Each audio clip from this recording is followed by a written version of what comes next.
गुजरात में बीजेपी ने हर घर तिरंगा अभियान की शुरुआत कर दी है। आज मुख्यमंत्री भूपेंद्र पटेल ने अपने घर की छत पर तिरंगा लहराया। वो गृह राज्य मंत्री हर्ष संघवी ने भी इस अभियान से आम लोगों को जोड़ने के लिए खुद सड़क पर उतरकर झंडे बांटे। इस बार बीजेपी का हर घर तिरंगा अभियान कई मायनों में बड़ा खास है। इस बार इसमें अमित शाह और जेपी नड्डा जैसे दिग्गज नेता भी शामिल हो रहे हैं, तो कांग्रेस पार्टी भी गुजरात में न्याय यात्रा निकाल रही है।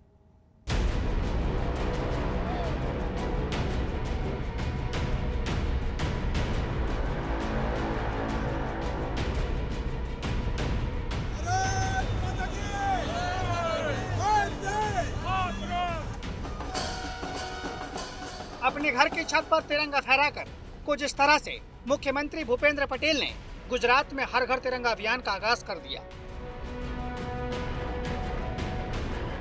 इस अभियान से आम लोगों को जोड़ने के लिए सरकार ने पूरे गुजरात में 50 लाख तिरंगे झंडे बांटने का प्लान तैयार किया है और इसकी शुरुआत भी आज से हो गई है। गृह राज्य मंत्री हर्ष संघवी खुद अहमदाबाद की सड़कों पर उतरे और ट्रैफिक सिग्नल पर लोगों को तिरंगे झंडे बांटे। वैसे तो बीजेपी हर साल हर घर तिरंगा अभियान का आयोजन करती है, लेकिन इस बार गुजरात में बीजेपी की तैयारी बड़ी है। मुख्यमंत्री के अलावा केंद्रीय गृह मंत्री अमित शाह और बीजेपी के राष्ट्रीय अध्यक्ष जेपी नड्डा भी इस अभियान से जुड़ने वाले हैं। देश के लोकप्रिय प्रधानमंत्री आदरणीय श्री नरेंद्र भाई मोदी जी के मार्गदर्शन में, गुजरात के मुख्यमंत्री श्री भूपेंद्र भाई पटेल जी के नेतृत्व में गुजरात के लाखों लोगों ने साथ में मिलकर पिछले 2 साल से हर घर तिरंगा कार्यक्रम का अभियान को आगे बढ़ाया है। यह साल गुजरात के मुख्यमंत्री श्री भूपेंद्र भाई पटेल के मार्गदर्शन में गुजरात में 14,000 से ज्यादा गांवों में, सभी नगरों में, सभी महानगरों में तिरंगा यात्रा का भव्य आयोजन किया गया है। हर घर तिरंगा अभियान को सफल बनाने के लिए इस बार बीजेपी ने पूरी ताकत झोंक दी है।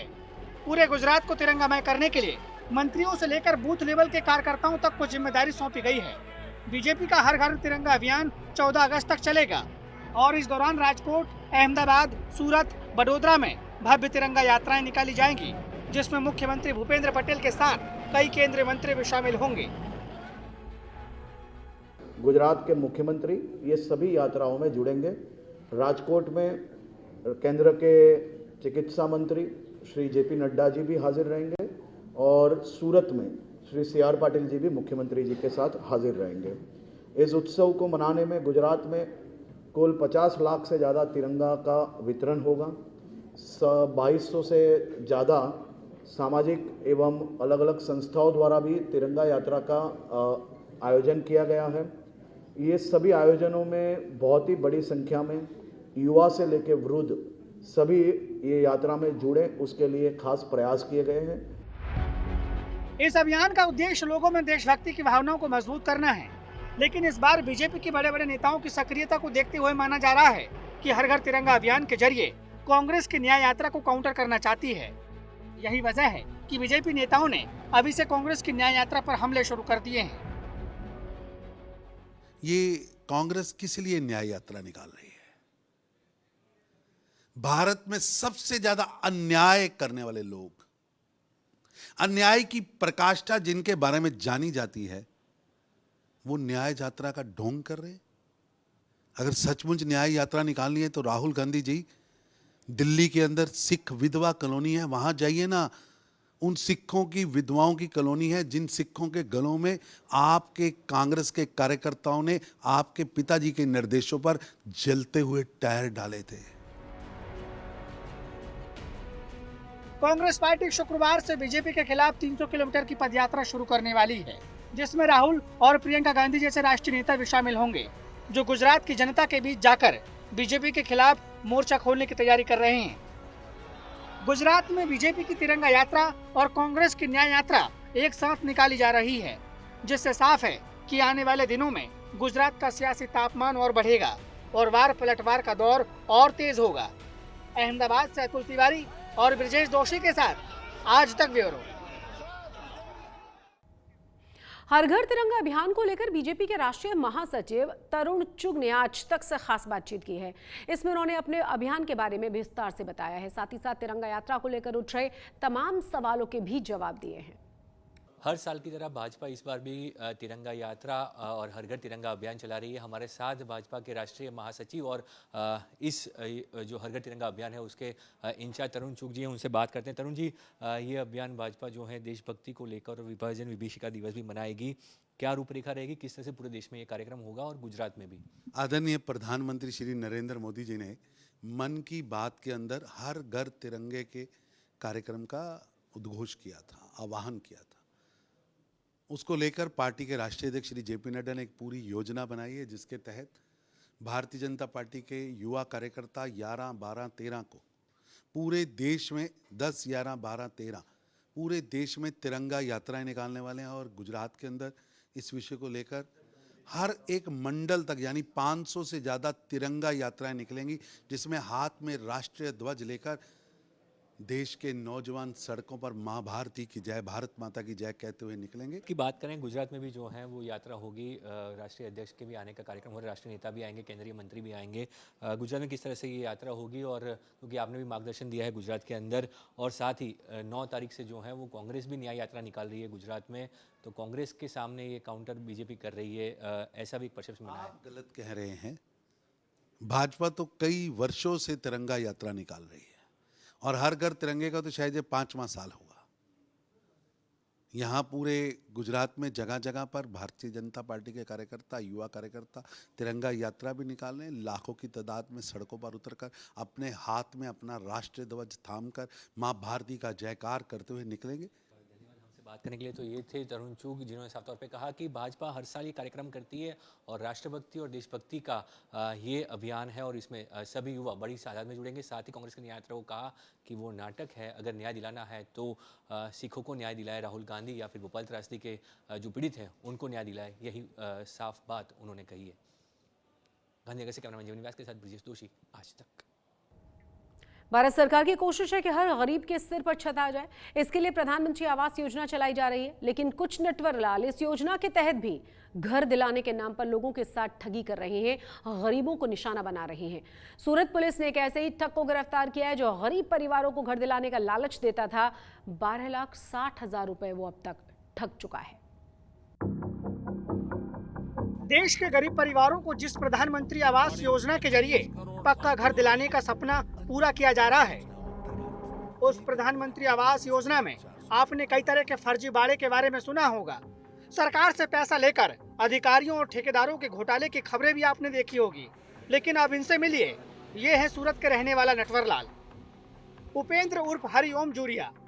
इसने प्रधानमंत्री आवास योजना के तहत घर दिलाने का सपना दिखाकर गरीब परिवारों को ही ठग लिया। वो भी 1-2 नहीं बल्कि पूरे 78 परिवारों को अपना शिकार बनाया है और उन गरीब परिवारों से 12,60,000 रुपए ऐंठ लिए।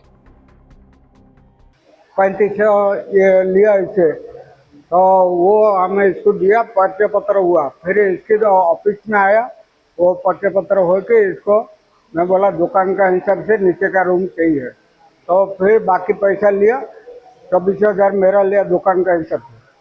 तो जाके पर्चे पत्र हुआ तो अच्छा आदमी है करके लोग को बहुत पहचाना वाला है, सूरत में 45 वर्ष हो गया, तो एक करके सब लोग को आने लगा। 1-2 साल लगा, वो सब लोग को 80 आदमी का वो ले चुका है। फिर वो हिसाब से जाके वो ना मकान दिलाया ना ये दिया, पैसा दिया। एक शख्स ने 7 जनवरी 2013 से लेकर 5 जनवरी 2015 के बीच ठगी को अंजाम दिया था। तब से ये घर दिलाने का आश्वासन दे रहा है। अब तक इन परिवारों को ना तो घर मिला और ना ही घर के नाम पर दिए गए रुपए वापस मिले। ऐसे में ठगी का शिकार हुए लोगों ने आरोपी के खिलाफ FIR दर्ज कराई है और पुलिस से न्याय की गुहार लगाई है। इन्होंने 2021 में इसके लिए लिखित में भी दे दिया कि मैं आपको पैसे वापस दे दूंगा। उसके बाद भी इन्होंने पैसे वापस नहीं दिए एक्यूज ने। तो फाइनली जो कंप्लेनेंट एंड विटनेस है वो हमारे पास आए और हमने 5 अगस्त रात को ये क्राइम रजिस्टर किया है IPC 420 और 120B के तहत। एक्यूज जो है उपेंद्र उर्फ हरिओम जूरिया बिसोई, उसको कल हमने अरेस्ट कर लिया है, उसकी पूछताछ चालू में है। प्रधानमंत्री आवास योजना का लाभ गरीबों तक पहुंच पाना किसी चुनौती से कम नहीं है। कहीं गरीब खुद दलालों के हाथों में खेल रहे हैं, तो कहीं दलाल गरीबों का पैसा हजम कर जाते हैं। ऐसे में जरूरी है कि ऐसे लोगों की पहचान हो और इनके खिलाफ कड़ी से कड़ी कार्रवाई हो। सूरत से संजय सिंह राठौड़ के साथ आज तक ब्यूरो। सूरत के सिविल अस्पताल में कोरोना काल के समय गुजरात सरकार ने 1 करोड़ 23 लाख रुपए की 3 एम्बुलेंस खरीदी थी, जिनका इस्तेमाल शव वाहन के तौर पर किया गया था। लेकिन अब ये तीनों ही एम्बुलेंसेस कबाड़ में तब्दील हो चुकी हैं।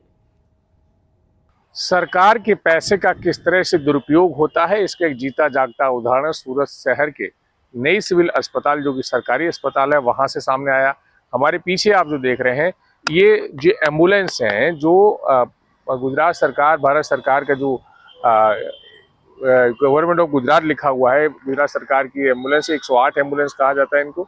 और अब इनकी हालत आप देखेंगे कि किस तरह से यहाँ पर ये रखी गई हैं। और हम आपको बता दें, 2 से 3 एम्बुलेंस है जिनका इस्तेमाल कोविड के टाइम पर शव वाहिनी के तौर पर हुआ था, और इस पर लिखा भी गया है कि शव वाहिनी है इस तरह से। और अब ये एम्बुलेंस दोबारा 108 इमरजेंसी सेवा में उपयोग नहीं की गई थी। तब से लेकर यहाँ सिविल कैंपस में इसी तरह से ये जर्जरित हालत में खड़ी हुई है। इनका क्या होगा, सरकार इनका क्या करेगी, ये तो अभी तक इतने साल बीत जाने के बाद भी तय नहीं हो पाया है। लेकिन देखिए, जिस तरह से जो भी सामान था वो सब जस का तस यहाँ पर पड़ा हुआ है। ये सरकारी संपत्ति है, अधिकारी भी सरकारी है, तो लिहाजा उन्हें किसी भी तरह की कोई परवाह नहीं होती है। और एक ये उदाहरण है, देखिए, हर जगह पर जो अगर इनको चाहते तो अच्छी तरह से रख भी सकते थे, लेकिन ये सब एक कबाड़ खाना बनकर रह गया है। इमरजेंसी सेवा थी ये, और इमरजेंसी में कोविड के टाइम पे इसने अपना खूब काम भी किया था। और आप पूरा देखेंगे ये एकदम कबाड़ खाना बन चुका है। यहाँ से हम दिखाने की कोशिश कर रहे हैं आपको कि 3 एम्बुलेंस हैं जो करोड़ों रुपए के खर्च से खरीदी गई थी, और ये अब यहाँ पर कबाड़ के शक्ल में खड़ी हुई हैं। इनकी देखरेख शुरुआत से नहीं हुई है, और ये करीबन बताएं तो 120 करोड़ की लागत की ये एम्बुलेंस थी, और अब यहाँ पर कबाड़ खाना बनी हुई है। और देखिए, अब घास तक यहाँ पर उगाई है एम्बुलेंस के ऊपर। तो ये परिस्थिति है सरकारी सिस्टम की, सरकारी पैसे की और सरकारी सामान की। तो कबाड़ खाना बनकर ये इमरजेंसी सेवा हो चुकी है। कोई भी, न तो गुजरात सरकार ने इन सब वाहिनियों की सुध ली है, हालांकि उससे पहले तो एम्बुलेंस के तौर पे काम करती थी, कोविड में ये सब वाहिनी बनी थी। न तो गुजरात सरकार ने इसकी सुध ली है, और ना ही सूरत के सिविल प्रशासन ने सुध ली है कि आखिर इनका क्या होगा। अब देखने वाली बात है इस पूरे मामले को लेकर प्रशासन क्या कह रहा है। संजय सिंह राठौड़, सूरत, आज तक। आज तक के गुजरात स्पेशल में आज के लिए बस इतना ही, लेकिन देश और दुनिया की तमाम बड़ी और अहम खबरों के लिए आप देखते रहिए आज तक।